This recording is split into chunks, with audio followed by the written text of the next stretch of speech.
Sudah capek menyusun PO/PAK, malah ditolak. Aduh, jangan sampai kejadian ini terulang lagi. Masalah ini cukup serius dan bisa mengancam kita sebagai dosen, terlebih dosen pemula yang baru menjajak dunia akademik. Kita bahas kesalahan fatal yang sering bikin pengajuan PO/PAK gagal, supaya di tahun ini Anda bisa naik jabatan fungsional tanpa drama.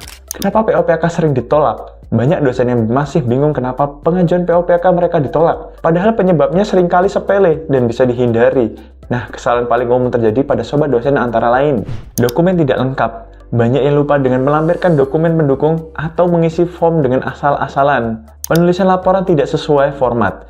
Setiap instansi punya aturan baku, kalau tidak sesuai, ya siap-siap revisi panjang. Kurangnya bukti kontribusi akademik. Harus ada publikasi, penelitian, atau pengabdian yang cukup untuk naik jabatan. Kesalahan dalam perhitungan angka kredit. Ini yang paling fatal. Salah dalam menghitung bisa bikin pengajuan langsung gugur. Tidak mengikuti standar reviewer. Setiap reviewer punya kriteria yang ketat. Kalau asal-asalan pasti kena revisi atau ditolak. Jadi biar PO/PAK Anda tidak ditolak secara mentah-mentah, kita kulik bareng nih, apa yang boleh dan tidak boleh dilakukan saat menyusun pengajuan. DOS atau harus dilakukan. Periksa pedoman PO/PAK terbaru. Setiap tahun ada pembaruan. Pastikan Anda memakai aturan terbaru. Kumpulkan dokumen jauh-jauh hari. Jangan menunggu deadline, karena revisi butuh waktu yang lama juga. Pastikan angka kredit sesuai dengan syarat kenaikan jabatan.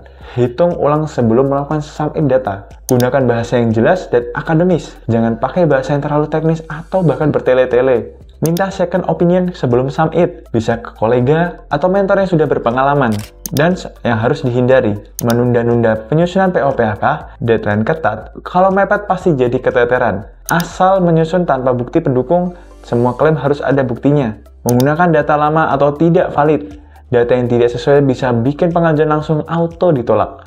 Mengabaikan review dari rekan sejawat. Feedback itu penting untuk memastikan tidak ada kesalahan. Sembarangan dalam menyusun publikasi ilmiah. Pastikan publikasi memenuhi standar yang diakui. Sobat dosen mau melakukan pengajuan PO/PAK Anda lolos tanpa revisi panjang. Ini beberapa strategi yang bisa sobat lakukan.